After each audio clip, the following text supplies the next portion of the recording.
a new poll out from Quinnipiac. Here comes Bernie Sanders. Oh, feel the burn. Feel the burn. It's coming. Get a load of this.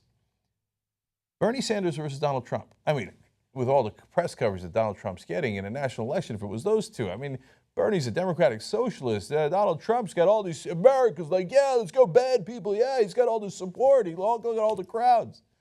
Bernie annihilates him in a general election. Sanders has 51% to Donald Trump's 38%. You have to understand something. In politics, that is not a little lead. That is a crushing lead. And by the way, one that is larger than Hillary Clinton's lead against Donald Trump. Interesting. Now, if you want someone electable, I guess you're going Bernie Sanders. Here, I'll give you the details.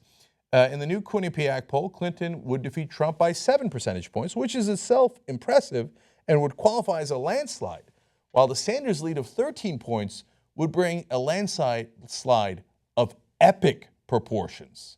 This is in The Hill, Badowski writing this column.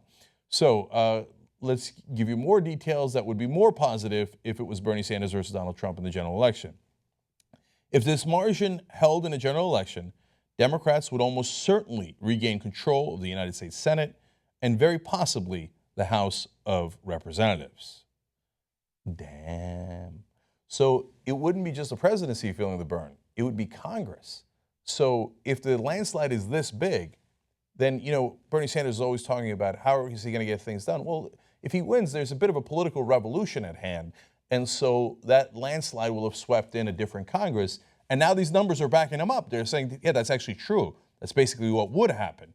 And at this point, based on the polling of Americans, most likely to happen, if that is the matchup. And right now, Donald Trump is number one in the Republican field by a good distance, and Bernie Sanders is number two in a Democratic field with very significant polling results within the field as well. Hillary Clinton's still leading in that race nationally, but Bernie Sanders winning in New Hampshire, and then Iowa is close in some polls.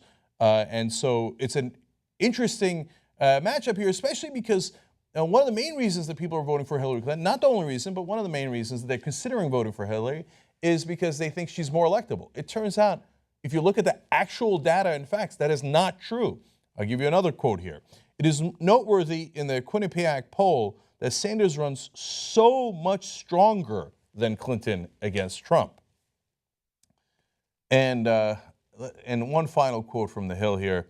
And it is profoundly important and revealing that Sanders would defeat Trump by such a huge margin, 13 points in this poll, that analysts would be talking about a national political realignment and new progressive era in American history. So one of the questions that Democratic voters have to face in these primaries and caucuses is, are you ready for that progressive era? It turns out if you're ready for it, it looks like the American people are ready for it, and it might even be a landslide. So that whole talking point about Hillary Clinton is more electable, for the moment being, according to real Americans, that's not true. Bernie Sanders is more electable. And yet we hear almost nothing about Bernie Sanders in the mainstream media. All we hear about is Donald Trump, when in reality, Bernie Sanders would kick his ass from Vermont to California and everywhere in between. The fact that the media doesn't cover this guy is unbelievable. Unbelievable. What else does it take? All right. Well, at least we feel the burn, and apparently the American people feel it.